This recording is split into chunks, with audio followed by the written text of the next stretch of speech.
Testing, testing, testicles, testicles. We're now looped into the world of BAM. You guys know I worked for the call center, right? That's that lovely phone voice that I only use for customers. I used to use. God, if I ever go back to call center, just please kill me. I don't have no more patience for that. I just don't. I cannot fake it. I cannot fake life like this.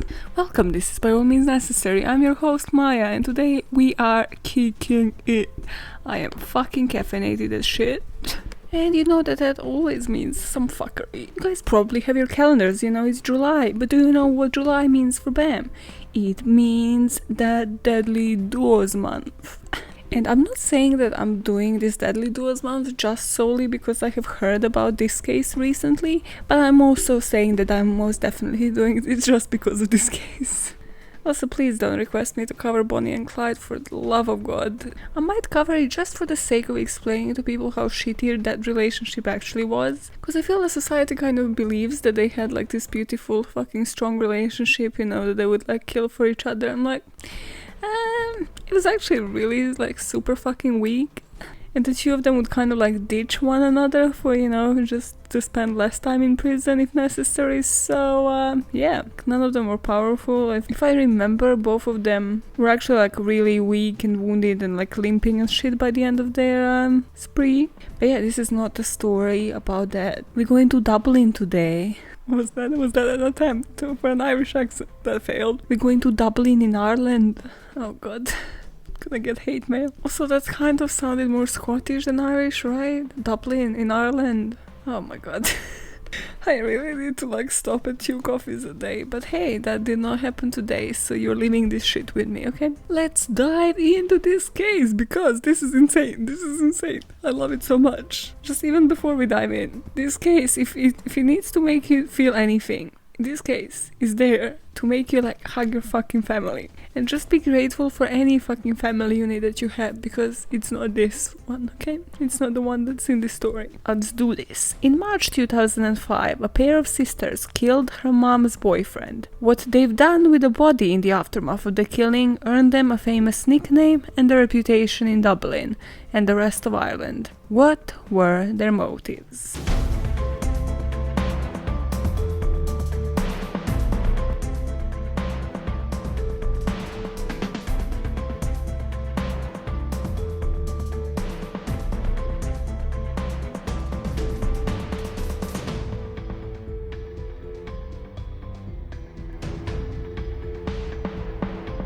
I get that this intro doesn't tell you anything, and that is for a reason, because I'm gonna build this shit up, alright? So picture yourself as the police officers of that day in March. It's Ireland, it's still fucking cold. They just think it's gonna be a normal day, but no, it's not, because somebody discovered a human leg in the canal. It kind of like surfaced up in the water. So people reported it to the police, and then they've sent these divers to obviously, find out if there are other limbs or other parts of the body in this freaking water. And guess what? They do find other parts of the body. Also, because now obviously they have these like parts of the body, they're kind of like looking at the CCTV around that area as well, while these divers are in the water trying to get the body parts.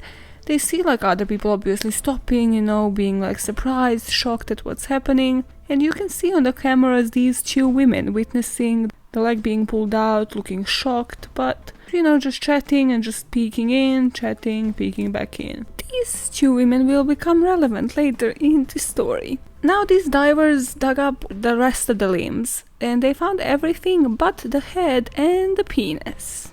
And at this point, police thinks that they have found a white male, but there's no head, so there's no like dental records or anything, so it's nearly impossible to identify this person. The part that I don't understand this story is how did they think that this man was white? It was about 10 days that he has spent, his body parts have spent underwater, but still, scientists, hit me up, because we are talking about a black man here.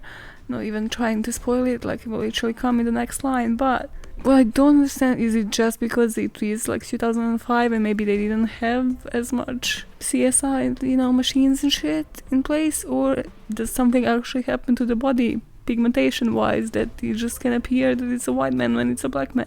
So in the autopsy room, they have discovered that this, the parts of this body have 27 stab wounds in total, but there are no defense wounds at all.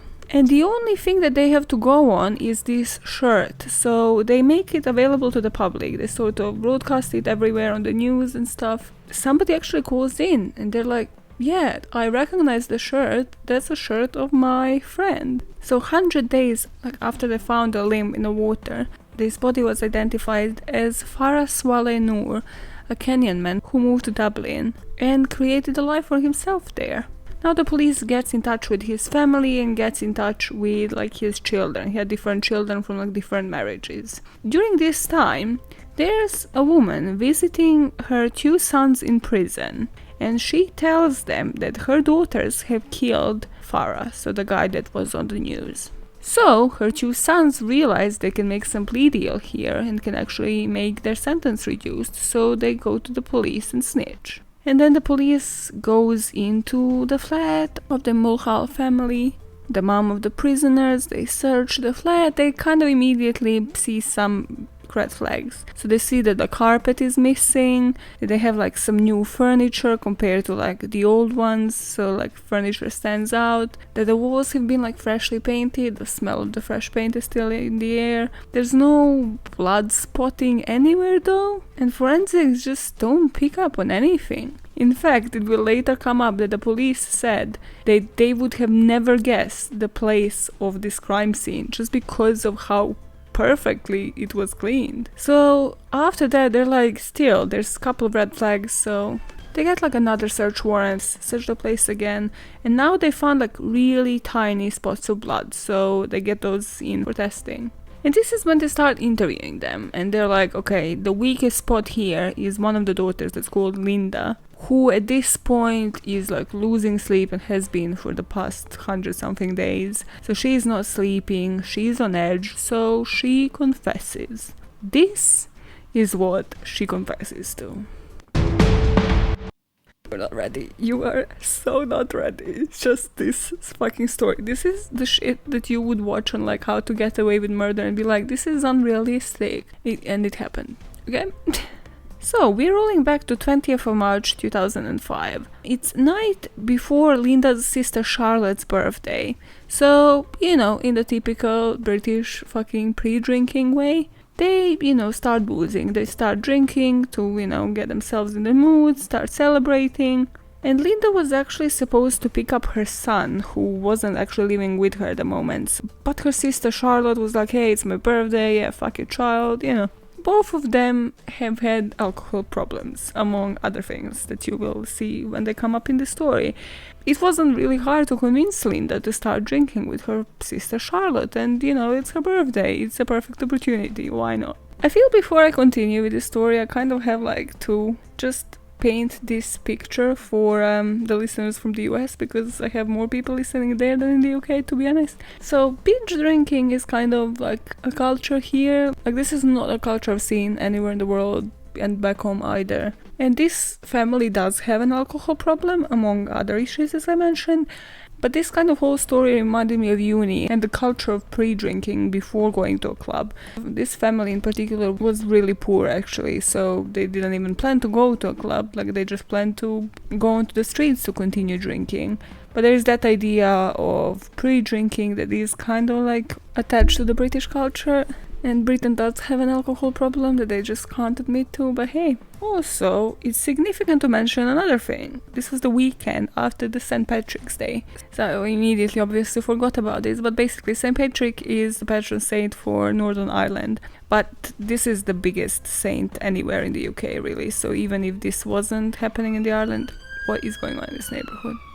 So even if this wasn't happening in Ireland, it would have still been big. So that's a bank holiday weekend, so people have long weekend, where they start basically drinking and chilling and just celebrating from Friday onto Monday, there's usually parades, and there's usually like everybody's kind of on the streets and just celebrating for the long bank holiday weekend. You see, I had to be an educated drunk, whereas people here just get drunk knowing fuck all about any of these saints. What happens next is truly relevant because it's happening right now, since they opened pubs from the 4th of July, because we are apparently Americans and that was a great day to open them up. So this family hasn't really actually stopped drinking since Friday, so this has now been 3 days that they have been fucking binge drinking. Linda asks her mom Kathleen and her new boyfriend Farah to join them and, you know, just go out on the streets and just drink. So they do. And now, obviously, as I mentioned, they are poor, so they didn't even plan to go to the pubs or anything. All of them live on benefits. So what they do instead is they go to like the off-license and they just get a mixer. So they get vodka and Coke. And then they're just pouring that on the streets, you know, passing in between each other's. And Charlotte and Linda kind of distance themselves and they're kind of like whispering something and, you know, just it looks like they're having their own thing on the side. So their mom is like, the fuck? Why you like buzzkills? And they show her that they're taking ecstasy. And then, as you know, your mom would definitely do... She's like, you bitches, let me get in on it. Like, I want to get fucking high as well. All of them, just the three of them, take ecstasy together. They don't share it with Farah. Farah is kind of out of it. Like, Farah is that drunk friend at this point where he's just like having his own thing. He's not noticing what the fuck is happening next to him. But they're not giving ecstasy to him because he's violent when he's on drugs. Right now would be a great time to think of your dearest drunken memory. Mine was clearly not friends anymore with this person, not because of this event, multiple events, but this was just my dearest friend, like dearest memory, because she was such a fucking deadbeat, just can't take a joke. And I love to intimidate and use those people. So we were in this club, somebody threw up all over this bitch. And when we were going back to the halls, at that point, Pitbull's Rain Over Me, you know, my body, na, yeah, rain over me, whatever. It was popular. So the whole walk back to the halls, I was just singing Rain Over Me while she was just covered in vomit. Rewatching this classic, of course. Oh, Mark Anthony's in here. Okay, interesting. Yeah. Let it rain over me. Killing it. This video makes zero sense. Still love it. Still a tune. Yeah, this is what she endured, okay? Now, Farah is not just like out of it and completely not getting what's happening in his surroundings. He just starts ruining the vibe. He's like screaming on the streets. He's that friend, like, listen, first of all, people who are not happy drunks should just not drink. It just should be a law. Like, if you are fucking that drunk who is like constantly just exhausting and tiring and just... such a buzzkill, you shouldn't be fucking drinking. Like, let other people have fucking fun. They all agree that they're gonna go home to continue drinking because Farah is just gonna cause some shit that like the police is gonna come. And, well, they have just taken drugs and booze, so they don't really want that, do they? On their way home, Farah is out of it completely. So he sees a random Chinese boy on the street and he starts losing it, goes and hugs this boy and is just like telling him like, you're my son. So everybody's just like, what the actual fuck? And the mom and the boy are petrified. So all the major telenovela fans can get an eh. To all of those who picture this as a telenovela moment, woo, I got you. Can I get an eh? Can I get a woo woo? This is like that telenovela moment when, you know, the wealthy man discovers that the maid has been his mom this whole time, and the maid is hugging him. It's like, it's okay, my son, me. Oh. And he's just like awkwardly standing there thinking to himself like, am I poor now? Is this who I'm gonna be living with now? Is my life over? Se acabó todo, mi hijo. Se acabó todo. Modales, por favor. Modales, por favor needs to be a fucking shirt. This is because Farah actually has a son with like an Asian woman, so his son would be mixed race, but he is just completely losing it at this point. They finally make it home and Charlotte... Wait, I need to Google this. And when they make it home, Charlotte starts playing, and I just love that we know this fact. I love that we know it so fucking much. She starts playing Sean Paul. Shonda Paul is in the building. And obviously, I have taken this research seriously, and I have googled what songs were, on point, like in 2005.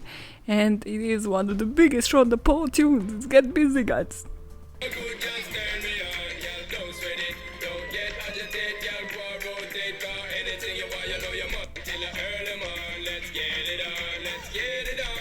Till the early morning, let's get it on. And she just continues making even more drinks. They make one crucial fucking mistake, because this is like different sources say different things. One says that this was Charlotte, one says that it was the mom, Kathleen.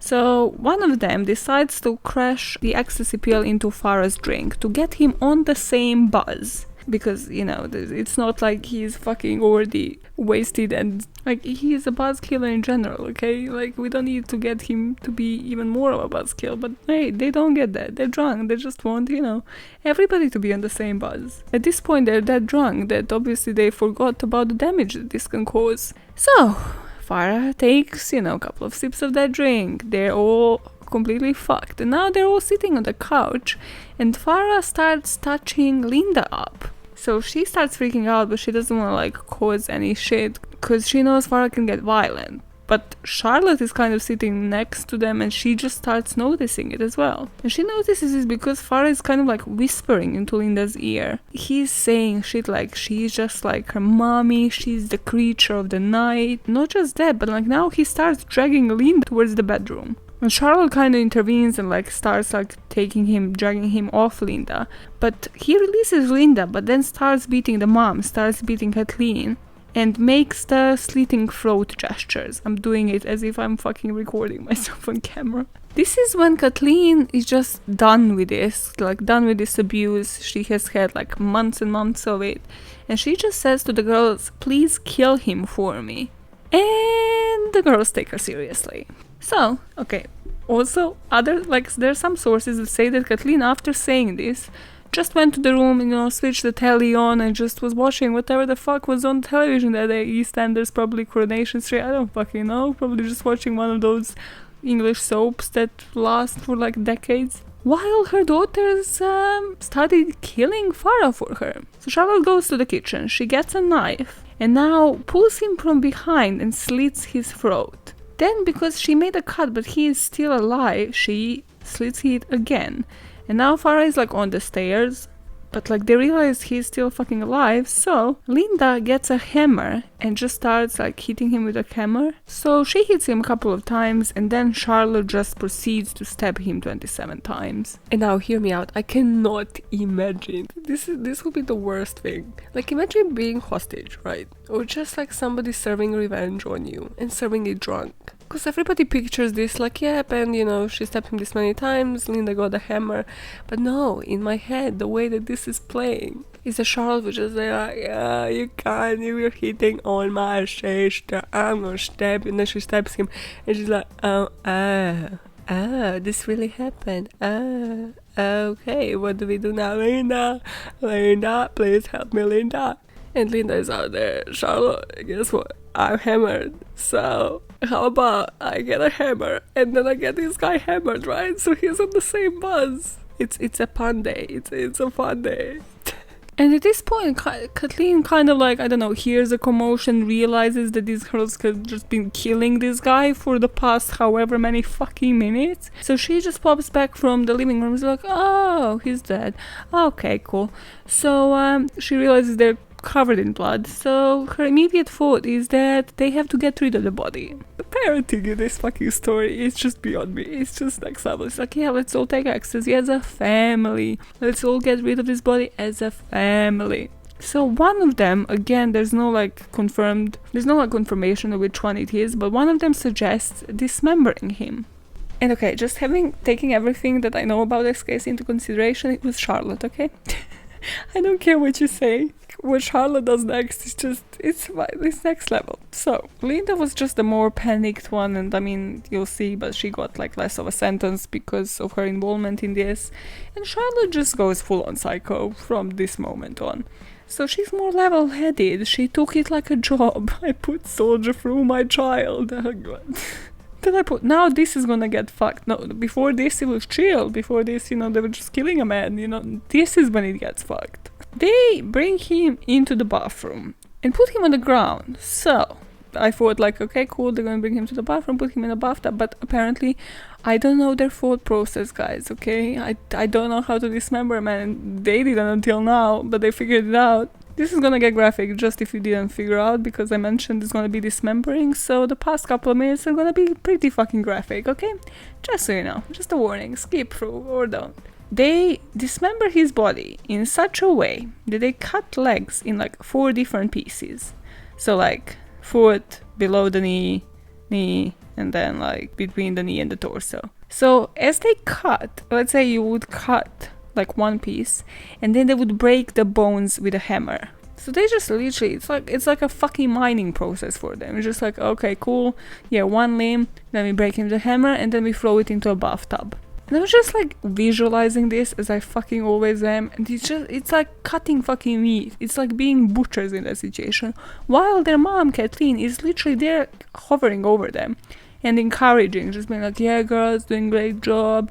This is me embellishing the story. Embellishing is a strong word here, but hey, I mean, this is not far from real, because she just keeps saying like how many times he raped her, like what he has done to her, you know, like this is justified, just soldier on basically. Because of like her saying, you know, all of these things, Linda at this moment is just like, yep, this dismembering is not enough, and she cuts Farah's penis off. Also, it's not like they're just dismembering because of her mom, because of all the drugs and alcohol and everything, and just because this is their job now apparently.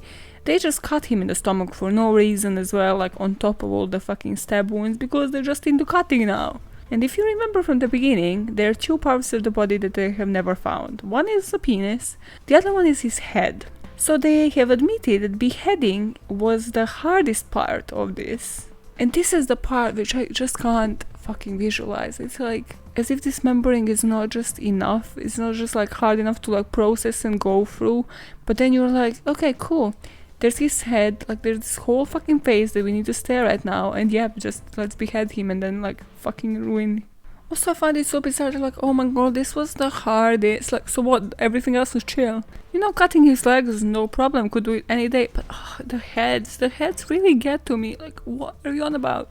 At this point, I feel like they kind of has sobered up. Well, I mean, that's what dismembering a body does to you, doesn't it? And they realize the rubbish collection is not for another 5 days. Again, if not everybody's aware, they collect rubbish in the UK like once a week. It's usually on a particular day. You kind of leave your bins outside and they come and collect it. Probably how it happens everywhere in the world. I don't know why I'm telling you this fucking story. I'm just trying to forget the fact that I have just visualized how they beheaded somebody, okay? I put something you should have thought of if you know you plan to fucking murder a person. You should have taken into consideration. Align it with the rubbish day, murderers. Not encourage anybody to kill. But so their idea is, at this point, it's like probably early in the fucking morning. They're like, yeah, it's chill, you know, it's not like we're sleeping. Anyways, we gotta clean this shit up. They put different parts of his body in different gym bags. And as I mentioned, their cleanup efforts were impeccable, like described by the police, because they bleached the shit out of this toilet somehow as well. And the police was convinced that the bathroom couldn't have been the crime scene, which it isn't. It was more of a disposal scene, but again. So they finished their job, you know, they finished their fucking night shift, and at 7 a.m, the fact that we know all of these details means that they remember exactly which parts of the body they have taken, and I think like this kind of tells you a lot about them as well. So Linda takes a bag that had arms and clothing. Charlotte takes a bag that had torso and his insides. And they go to the Royal Canal. Now, also bear in mind, this is Charlotte's birthday. They're doing this. This is the morning of her birthday. Happy birthday. You're disposing of torso of a man. It's great. It's all is going according to plan. It's like, what did you think you were going to achieve by your age? Oh, and she was turning 21. What did you think you were going to achieve by the age of 21? Well, God. And now they make sure nobody's watching, and then they dispose all of these parts into the canal. Which again, not advising people on how to dispose of the body. But first of all, you need to be a sober person, okay? You can't just kill when you're a drunkard and you're a fucking drug addict. But you gotta weigh the body parts down, otherwise they come back to the surface eventually, okay? That's again why it's in my head, because if they had done this, probably they wouldn't have even been discovered unless that body part then somehow got loose, etc, etc. But like, if those body parts wouldn't have started coming out, especially with their cleaning efforts. Just imagine if they bleached that apartment again, or like just got rid of even those small fucking blood stains. Who would have known? So now, as you might have realized, if you like counted the body parts, they didn't dispose of all of them. So they go back and forth, but they wait for the parts to sink, you know, while people are just literally walking across the bridge. So they're kind of hiding now from the people, because obviously people started going to work, right? It's Tuesday, probably Tuesday, right after the bank holiday, so people are back going to work. So they're kind of like under the bridge, trying to hide themselves and, you know, just monitoring, just kind of being on the lookout to one another while one of them disposes of body parts. But they keep his head and his penis. Also, during like that second time that they were going to the canal, they actually took a bus. This is when you're gonna start questioning and looking at everybody fucking carrying a gym bag differently, because they're like, are there body parts in there? Are they? There's a suspicious bulge coming out of your fucking bag, sir. So they go on the bus, then they walk through the shopping center. And this time their mom comes around and she disposes of the weapons in the pond. And they just pass, like they just walk by the canal, you know, back and forth, so to check that everything has sunk. And this time they have brought his head around as well. And now again, there are different bits and pieces of this. One says that Kathleen was the one that put his head into the ground, so his head was not disposed of in the canal. They never discovered where the head is. And they will never tell, which I think is such a fuck you moment. Listen, you're gonna realize when we talk about the background, I'm not cheering for these bitches, but this again, nobody wins in this story, but these girls kind of do, okay? I'm not gonna lie, as criminals, they kind of won on certain points here. So apparently they buried this head into the ground, and then a couple of days later, Linda allegedly returned to the park and dug up the head. Then, using her son's school bag, she transferred it to the field in this other location, where she hammered it again and then buried it again into the ground. This again is very much alleged, but then, I mean, they haven't found anything, they haven't dug this head on the pathway or along the canal, so this might be true. Let's go into the trial to see what these girls have actually managed to get for everything they have done. First of all, you just have to Google the pictures of these two girls going to trial, just like the pictures of them in general. They're the whole mood, the whole look. It's like Avril Lavigne in like the emo phase, like the skater boy phase, but just like if it was, you know, on a British level and it was two of them, and one of them kind of, you know, at least takes care of her hair. The other one is just like, of course, it's Charlotte. Of course, the scarier one. She's just like, fuck this, I'm just gonna... They're both mood. It's just like smoking cigarettes, looking like all disheveled. It's great. It's a look. It's a phase. I dig it. I would watch a soap opera with these two in there. I just love people's choices for court looks in general. And those two have really like owned up to it being the whole ass mood. Actually, one thing that I didn't mention is that the police from the get-go thought that this was a ritual killing just because of this dismembering and, well, the fact that they couldn't find, well, the genitals and the head, which are kind of important parts and might have been taken, you know, to sacrifice a victim or whatever. It's just fucking brutal. So Linda and Charlotte both plead not guilty. I don't know how or why, because Linda technically confessed, so I don't know what their logic is, but hey. So Linda was found guilty of manslaughter and then Charlotte was found guilty of murder. And this is true because obviously Linda wasn't as involved. Well, she kind of was, but the jury accepted her defense of provocation. So like that he was coming on to her, that she was just, you know, trying to like defend herself, so that's why she got less. So Charlotte gets life in jail. Linda gets 15 years for manslaughter. And what about her mom? Well, the mom fled, which is just so bizarre. Which is again one part I don't understand about the story, because Kathleen just decided to move to England. I don't know how, I don't know with what money, I don't understand. But she basically just fled from Northern Ireland to England. And then she returned in 2008, so after like 3 years, and that's when she got 5 years to serve as, I want to say, as an associate for murder. That's not it. It's a customer support associate. Yeah, but that's it. That's the sentence. This is the crime. That's the sentence I've been serving for years. Sorry. I just got really confused. That's just my own personal sentence. Oh God, save me, monetize me, please. She supported the girls, she hovered over them, she was like the motivation, the guru. Also, she returned voluntarily, which I'm just like, first of all, don't you have like extradition? Don't you like inform the police in the UK then to look for her? Like, she probably wouldn't have been so hard to find, because either she's staying with like somebody in the family, or, well, I don't fucking know what she's doing, but she also has really specific looks. And then obviously I don't understand why she would voluntarily return, because she knows she's gonna get charged once she returns. And now their biological dad comes into picture. Well, actually there are sources while researching this that have stated that he has actually helped them clean up, because one of the girls like called him after, you know, they have murdered her mom's new boyfriend, but this has never like been confirmed, and he has never been charged with this. So their dad couldn't live with these murders, and he hung himself in a park. It's just everything about this family is tragic. If you fucking even understand, just like the closest family unit is already so fucked. Like, both Linda and Charlotte have kids. Like, this will come into play. So the mom kind of just ditched them, and this kid like fled to England. No plan to like for them to flee with her. No, it's like, okay, cool, we can take ecstasy together, but we can't like flee the country together. Great. John, their actual biological dad, was also abusive to their mom. She managed to kick him out of the house. Again, I'll talk about it later, but basically he left with a couple of other children, so it's only Linda and Charlotte that actually stayed with their mom. They have like more siblings, out of which, as again I mentioned, because they snitched on this whole family, 2 brothers are in prison. So it's just, by now there's like 4 family members in prison. Dad hung himself, mom fled and then returned, and she's now in the fucking jail as well. Also, she lived with these abusers, brought these abusers to the family. Just go hug your parents, okay? Just, that's the point of this.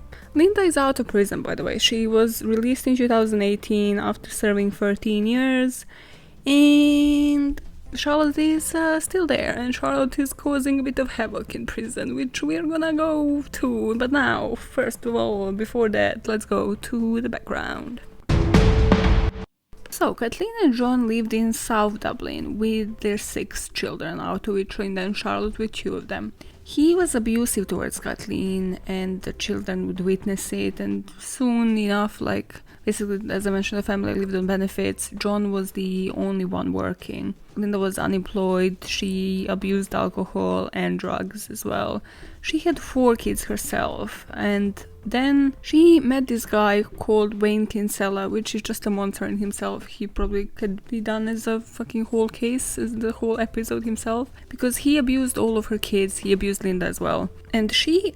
Okay, this is one of those family dynamics which I don't understand, but there's way too many criminal cases, so it should be made public, and it's important to understand. It's that one where you let a child like abuse your kids, or like you don't trust your kids because you're that in love with a man, but then your trigger is to go to the police because you want to get back to him after like an argument or like something as ridiculous as that. It's like, what is your breaking point? And like, why does it not have common sense? So the social services take kids away from her when they find out about her alcohol addiction, and Wayne ends up in prison, again, that reason, but also he has a criminal career. This guy is fucking serial abuser and shit. And this obviously just triggers her even more to get even further into her depression, because now she doesn't have kids, she doesn't get any dick, and she just needs to go back to, well, her family house, where again there's just more drug-induced fucking environment. So she moves back into her home. She gets clean. She actually stops drinking, stops taking drugs, and manages to get the custody of her kids again. Now, Charlotte is again a special case in herself. As you can see, I have so much more feelings about Charlotte, because she's truly the psycho in this story. Also, don't come for me, Charlotte. I have so much fear of you. This is insane. So she obviously, of course, had drug and alcohol addiction. I love how I said obviously, like everybody in this family is fucked. What did you expect? She also worked as a sex worker at some points in her life, and her mother Kathleen introduced her to prostitution. Again, it's just the family. What they do together, it's like you can... This is her mom's logic is the worst for me, to be honest, because it's like, so you can introduce your kids to prostitution, you can take drugs with your kids, you can hush them onto murdering a guy for you, but then you just flee and leave them, go for trial by themselves and just end up in prison. Great parenting life. And Charlotte also had like criminal record for some theft offenses. Now the timelines here are all screwed, so both of them go back and forth, like from renting and then going to family home, because again, they all can't hold jobs, they're all on benefits constantly. And their mom finally, at some point, like kind of recent, like probably a year or something before this murder happened, actually finally decides to leave her abusive husband John, and she meets Farah in a club. She's like, yep, letting loose, you know, it's like single days, let's do this again, let's get back at it. So when she goes into the club, Farah actually kind of approaches her again. He was a sweet talker, as you guess, because every fucking domestic abuser is, and then they just make you dependent on them, don't they? So he was like, oh, never seen such a beauty, la da da. So of course, like, played to her ego, she accepted him. Not just that, but after a few weeks of dating him, she moved him into the house. But soon enough she realizes that he is an abusive son of a gun as well. Okay, Farah... Okay. Now let's go into Farah and his life. This is why I kept it until now, because by this point you probably think like these sisters are monsters, and they fucking are. But this is when you kind of like start doubting, when you actually research Farah's background. You're like, but he was special. There is a special place in hell for this guy. So at this point, when Farah moved in with, what's her name, Kathleen, he has had 3 kids. All of them conceived through rape. I never thought I would say this fucking line in my life. Like, I have never said conceived through rape until researching this story. He, by that point as well, had convictions, including assault, sexual assault, and so he was on the radar for the police, but he has served no prison time, which again is a pattern where we can stop these people. Like with serial killers, with anybody, we can stop these people, we can hospitalize them, we can do something about it, and then that could have prevented all of this. Nope, cool. He was 40 at the time of his death. He arrived in Ireland in the 90s, claiming to be Somalian, whose family was killed during the Somalian Civil War, obviously for him to get asylum. But he wasn't, so he was in fact Kenyan, and his family was still alive. So when the Department of Justice, Equality, Law Reform, like when they found out that he was fucking lying and this is how he obtained to stay in the country, they ordered him to be deported. But at this point, he has already impregnated somebody, so he had a child that was an Irish born. Okay, you hate him yet? Now is when you're gonna start really hating this guy. So in 97, he raped a mentally disabled 16-year-old Chinese girl. Remember that story of the Chinese kid? Yep, it comes into play now, doesn't it?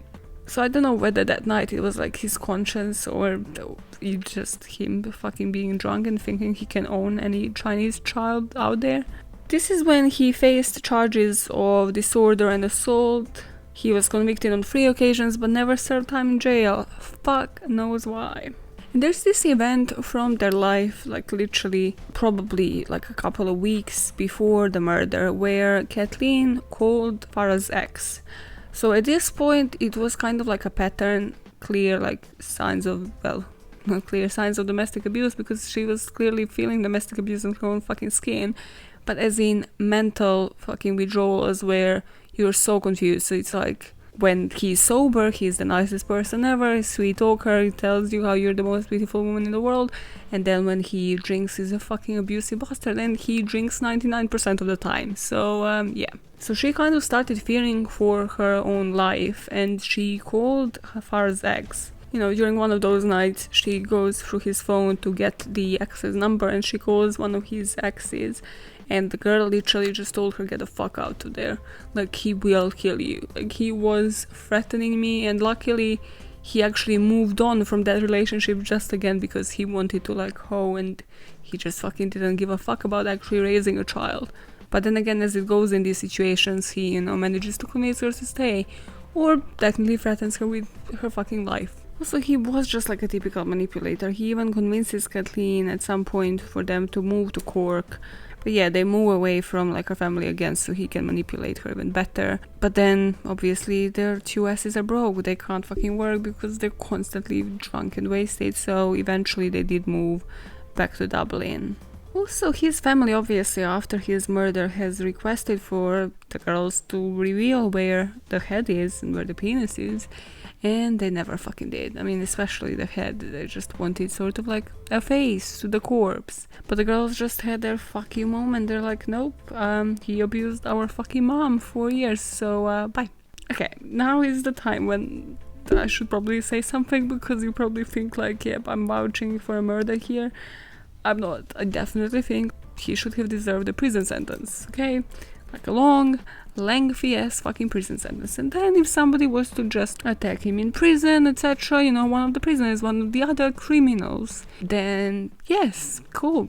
Then cool, that's on him. Maybe then I would be like, yep, he deserved it. Like, I don't think that he deserved murder, and I don't think these girls deserve to be criminals, but it's just, when I told you all about his background, everything, it doesn't surprise anybody that this is how the story ended, does it? Because what good was to come out of this story? It's like abusive childhood they witnessed. Nobody can hold up a job. Everybody's just into fucking drinking. Everybody's alcoholics from the young age.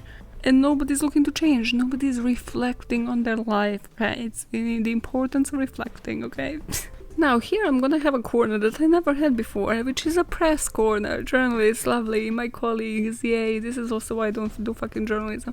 But listen, okay, Murderpedia won here. They just fucking put like all of the articles from the freaking tabloids, in Ireland. And I was just like, yep, this is it. This has to happen. Since in prison, Linda developed a keen interest in beauty therapy. And they both immersed themselves in the prison hair salon. It's like fucking Orange is the New Black, just in Ireland, you know? Linda also said that like she was estranged from her mother when she was in prison because, well, apparently she still blamed her for the brutal killing and dismemberment, which, I mean, she isn't that wrong. She basically directed them to kill and then to dismember, so, you know. And she says she hates being called Scissor Sister. It makes her out to be a monster. Which it does, okay. The problem with the name. First of all, when I was researching this, my brain couldn't process why you would even call them Scissor Sisters, because there is that American band, so I was like, was it because of that? This has never actually been like 100% clarified. Like, I have seen different versions behind that name, but it probably has to do with the dismemberment. That's like the most logical explanations, even though, then why the Scissor Sisters? This is the main problem with serial killers as well, as just with glamorizing these people, because like obviously then you're like, yeah, I want to be called the Scissor Sister, like that sounds all fancy and nice. If we just call them for what they actually have done, or just by their fucking names and not glamorize all these people, maybe they wouldn't have been even encouraged to like do this nonsense. But now, yeah, live with that nickname. While in prison, of course the media was still obsessed. Of course they were causing fucking havoc. Rita was chill, you know, she was into her beauty shit. Charlotte though, Charlotte, it's like, this is my time to shine. So Charlotte created some media attention when there was a photograph that surfaced of her holding a knife to a male prisoner's throat. Apparently jokingly. You know how you do. Where did she even get a knife jokingly? Like, who gave this bitch a knife in the canteen? So due to this, she had to actually move prisons. So she had to change prisons. Also, I read one article, which again is a tabloid one, so, you know, take it with a grain of salt, where she apparently had a relationship with one of the security guards. You know, she had to get a dig. Come on, it's a long-ass sentence. Apparently they fired the guy. And as if this family wasn't fucking fucked enough, one of their brothers, James Mulhall, as well, pled guilty to the robbery of 2 prostitutes. Oh my god, I haven't even read this properly when I wrote it. I thought I said robbery and the prostitution. He robbed prostitutes. This is next level sad. This is just too fucking sad for this story. So he robbed prostitutes to support his own 6 children and his sister's Linda's 4 children, whom he also took after she was jailed. It's like nobody fucking wins. Just say it with me. Nobody wins. And of course then that family is fucked and their moral compass is fucked. Like there's this press article as well where Linda was released from prison. Her daughter Nikita, cool name, okay, that show was great by the way, watch Nikita, but just I don't know where did she name the child after that show, but hey. So Nikita is apparently a respected community worker and fitness instructor, but she still thinks like her mom was obviously justified to kill this guy because he was an abuser. And she said, then the night it happened, he messed with the wrong woman. He wasn't getting away with raping another woman that night. Which, yeah, if you think about it that way, it does justify, because yeah, he was about to literally fucking rape your mom while he was dating her mom. Just wrong. But as I mentioned, I don't justify it. He deserved prison, okay? And then I found this gem, which is truly why I'm not a journalist. This is truly why I don't write for the papers. So, it's from the Irish Mirror. I love how I'm like naming them, shaming them. But just look at this. This is the Sun level. I love it so much. They got this information apparently about Charlotte, because again, everybody obsesses with Charlotte because she's a true fucking psychopath. Like, if anybody comes out of that prison and probably kills again after this whole family, it will probably be Charlotte, let's be honest. In the letters shown above and seen by the Irish Mirror, ooh, Irish Mirror has inside info, guys. The mama one tells how she, and then now there's bullet points, okay? They broke it down, it's easy to read. Is. I just love this because the first word in every bullet point is capitalized. So, let me read this out dramatically. Is very close to Nevin, who does her hair and makeup, but whom she brands as a devious cunt. This is her son. The story. Okay, next line, let's do this. Gets bored in prison, but is starting a new course. Ooh, what is this? No further information. No, fuck it, Irish Mirror doesn't care. Hates her Scissor sister nickname and longs for the day she is released so she can be a proper mother to her 7-year-old son Damien, and set up family with her partner Karen Kelly. What? Nevin is not her son, guys, because he just said one son and then said the son's name is Damien. Nevin is a Black Widow killer, Catherine Nevin. So that's the person she called devious cunt. It totally justifies it. Charlotte is all forgiven. We love you, Charlotte. Please don't come to kill me, okay? Okay, where was I? Charlotte said, I thank God I get to see my son every week. I can't wait to get out to be a proper mother for him. I adore him to bits. And then the next line is, my mother fucked off to England, so all I have left is Damien and my partner in my life. This story, this is the case, this is where I'm leaving you off. Then let's discuss the motives. But yeah, what the fuck do you think about this case? Who won? Nobody wins. But yeah, who won? Do you think Farah deserved it? Do you feel he deserved prison rather than just spending a life in prison? Do you think the girls deserve the prison sentences they've gotten? That the mom deserved prison sentence? That's the one where I'm like, I don't know. For everything that she has done, I mean, she has been a victim to like 2 fucking abusers. But still, I'm like, you have kind of, hovered over the girls while they dismembered somebody's body. Like, maybe you should have gotten a bit more for that. Also, what the fuck was on television that interested you that much that you just left the room? You're like, oh, whatever, they'll deal with him. He could have been fucking raping your girls. I just don't. This family dynamic is killing me inside. Now, let's discuss the motives. Controversial belief, but I don't think that the girls killed because their mom asked them to kill. I feel the trigger here was that Farah was to abuse one or both of them, and this is what triggered it. Obviously, this was very much drug and alcohol abuse crime, and you kind of have to think like, would have they done the same thing if they weren't fucking drunk and on ecstasy? But I kind of feel like because of the family background, this would have happened, because obviously if it wasn't Farah, it would have been either their own dad or somebody else, because there was a pattern of this abuse and the mom starting and dating the abuser. So I feel like this would have happened with somebody else if it wasn't Farah himself. So I personally feel like it is that fear because it is so close to you, because you have seen throughout your whole fucking childhood, you have seen abuse, you have seen your dad abuse your mom, then you have seen like other people abuse her, and you have lived in the environment. But finally, like, what made you snap is when that threat was like so close to you personally, and then your sister as well. When you say enough is enough. Oh, by the way, Enough with J-Lo, one of my favorite J-Lo movies. I have a weakness with J-Lo movies. They are tragically always shit, but I love it. I love them so much. I genuinely love it. I love and respect and vouch for J-Lo as an actress. I was really gunning for her to get it. And Enough is just like the best of the best, right? But you see, in that movie, she gets her justice herself. She doesn't fucking ask other people. She doesn't ask her little 3-year-old daughter to like fucking kill a guy. Yeah, she doesn't hush other people. She gets the justice herself. Kathleen could have left. She was warned by his ex, like she could have gone to the police, reported it. She was in the hospital a few times actually, you know, and she just said like, oh, she injured herself, typical. Yeah, they could have had those hospital visits. She could have gone like restraint order, etc. Like she could have gotten out of this. This didn't have to happen. What do you think the motives were? And do you kind of feel like if it wasn't for the mom kind of telling them what to do or just like hushing them to do it that evening, that this would have happened? I genuinely think it would, because as I mentioned, it was just the build-up of like them seeing abuse constantly and then just having the outburst of violence because something was now very close to them as a threat. If you can hear these fucking howls, it's the wind, okay? It's not like haunted. I'm not haunted. I don't think so. Let's just move the fuck away. And we are moving on to the story of the Sleeping Beauty. So the story we all know and love is of a little Sleeping Beauty who had, you know, this birthday party when she was little, and she had the guests that were like 3 good fairies, and they blessed her, you know, with beauty, da da da da. But one of their gifts was interrupted by the evil fairy Maleficent, who was like, you didn't invite me, I fucking hate your gods, fuck you.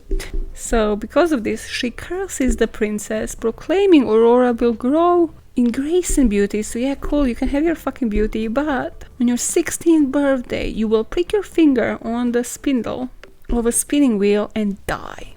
Also, this is the part which I never got when I fucking watched Sleeping Beauty / read Sleeping Beauty as a kid. Why spinning wheel? Like, is this just like, yeah, everybody's sort of used to like sue and shit? I don't get it. And now one of the fairies manages to undo the curse, so she can't like completely lift it, but she undoes it, and she's like, okay, this will not be as powerful, so you will touch the spindle, but you know, you're just gonna fall into a deep slumber and will only be broken by a true love's kiss. Again, people were fucking high when writing this shit, but the king, so like Princess's dad, orders like all of the spinning wheels to be burned. And they let her child again live in fucking forest with these fairies to avoid her fucking touching no spinning wheels.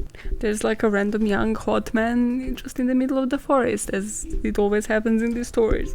So they fall in love because he gets obsessed with her voice, and she invites him to the cottage for an evening meal. And this moment, in particular this moment in time, how convenient, what a coincidence, is when their magic attracts the attention of Maleficent's raven. This bitch has fucking ravens like it's nothing, like it's a fucking, you know how people have like bulldog and they're like, ooh yeah, I'm the boss. This is Maleficent with her fucking raven. So they learn Aurora's location. So Maleficent, now knowing this, gets to basically kidnap Aurora, gets her to touch the spindle. You know, she has like that one spindle that hasn't been burnt in the whole fucking kidnap. And then she kidnaps the prince, but the fairies rescue the prince. He kills Maleficent, kisses the princess, they live happily ever after. What else do you need in life? Just a stranger fucking making out with you while you're like almost dead. You know what I think about a lot? A lot more than I probably should. Like, who would you like to be given CPR from? Also what I think about a lot in those situations is like, if I was just to collapse, you know, and depending on obviously, you know, what purpose would be, like what moment in my day it would be, you know, how long would I be collapsed for, would my breath stink? Just imagine, you know, like some hot ass person's giving you CPR and you have been like in fucking slumber for years. Of course, your breath stinks, bitch. Oh god. This would be a bit of a different story had they incorporated it, wouldn't it? Now, 1634, remember Giambattista? What's his name? Giambattista Basile, yeah? From, I don't know what fucking story. I have them all gone in my head, all fucking mixed up. But in his version that was called Sun, Moon and Thalia, There's no fairy godmothers. He's like, no, we are too cool for this. A sliver of flax, which is like which is like a crop, gets under her nail and she collapses and appears dead. This is again, as every fucking old story, it's just next level bizarre. Her dad, who can't deal with her death and the thought that she's dead, takes her dead body and puts her on the bed in the freaking estate. No like decomposition, the body's gonna smell, no nothing, no, that's totally chill. It's not boring, let's just keep you on this random bed. So the king follows the falcon, so this story has falcon instead of raven, it's even more powerful, to the lord's home, where they find the sleeping beauty, and unable to wake her up, he rapes her. I put this is the whole concept of 13 Reasons Why. Maybe they have been inspired by this story. Don't fucking come for me, teenagers. Okay, now if this wasn't bizarre. It's like the case of this week. If this wasn't bizarre until now is when it gets fucking mental. This guy returns to homeland, but Talia, even though she's unconscious, gives birth to 2 children. How? This is not even how coffin birth works. I love how I drew the line, It's like, no, he kept her fucking dead on the bed, but this is where I draw the line. How is she giving birth when she's dead? Fuck life. I put, this is when you can clearly see that this story has been written by men. Truly, honestly, though. It's like, what woman would be like, yeah, she's dead. They have raped her. Some necrophiliac has fucking raped her, but she's still giving fucking birth. Okay, luckily though, she gave birth to these kids because one of the infants actually managed to suck the flax off her, so like from her fingers, and she wakes up. What is this? Like, what fucking poison or whatever the fuck you have actually stabbed yourself with keeps you sort of just in coma for a lifetime? Now, this is when it gets next level triggers, okay? So, the king that raped her has since gotten married. And the wife learns that there is this side family and side children he has created, and instead of being like, hey, yeah, what the fuck, husband, divorce and shit, no, she plans to kidnap and slaughter the kids and serve them to the king as food. Yeah, I love that I chose this story as a continuance mini to the story of this week, because just the family dynamics are killing me this week. They're killing me. No, my next line in the script is, that's why the revenge is best served cold. Wow, peak. Episode title, sorted. No context. Amazing.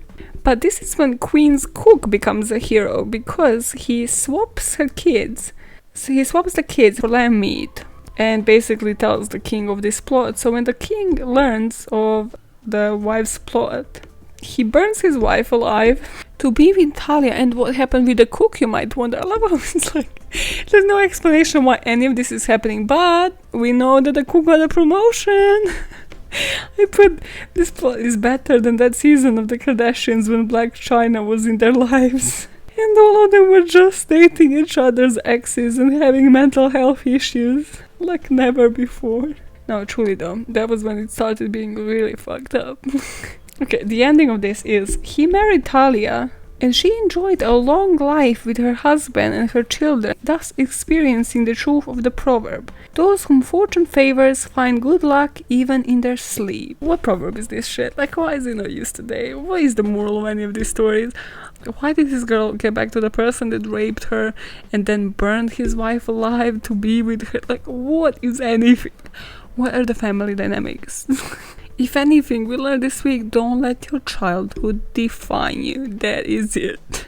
Also, I'm sorry, but what the fuck was the actual point of Sleeping Beauty in general? What, true love will wake you from the dead? What?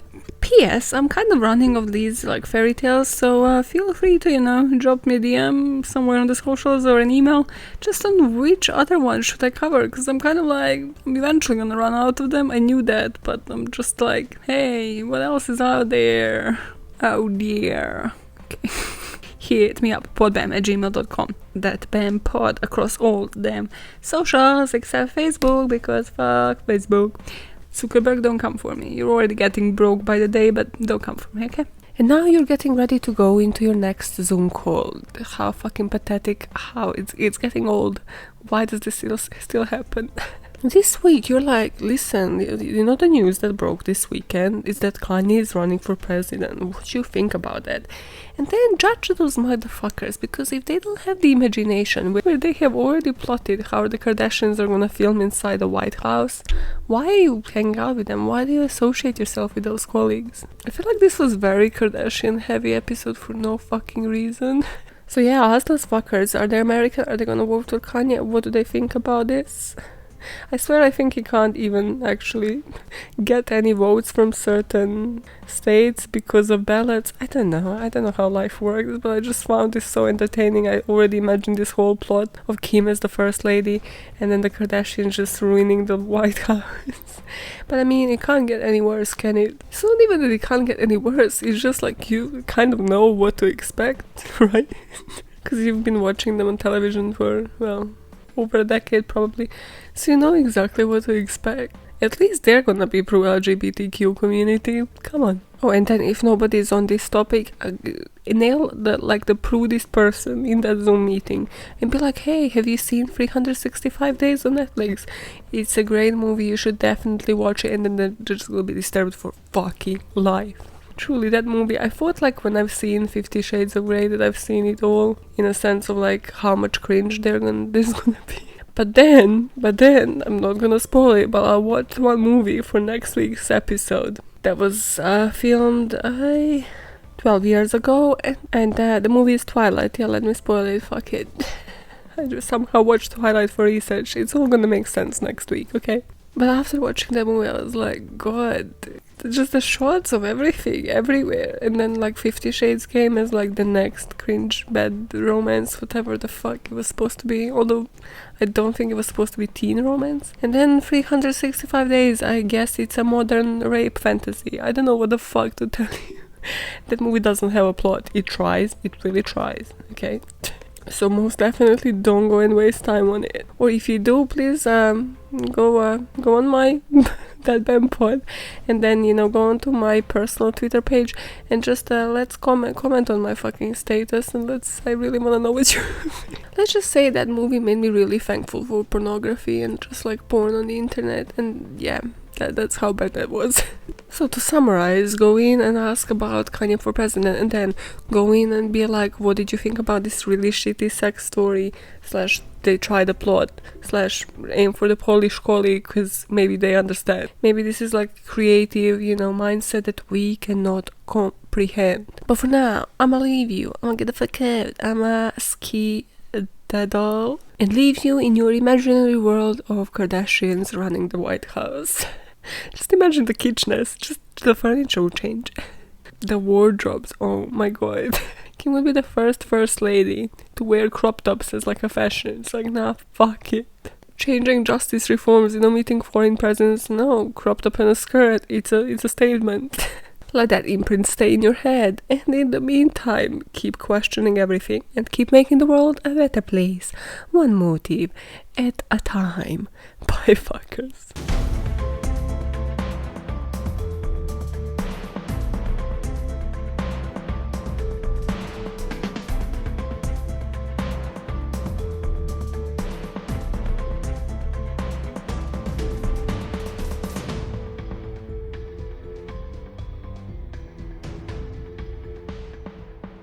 Get Busy, or also known as Like Glue by Sean Paul.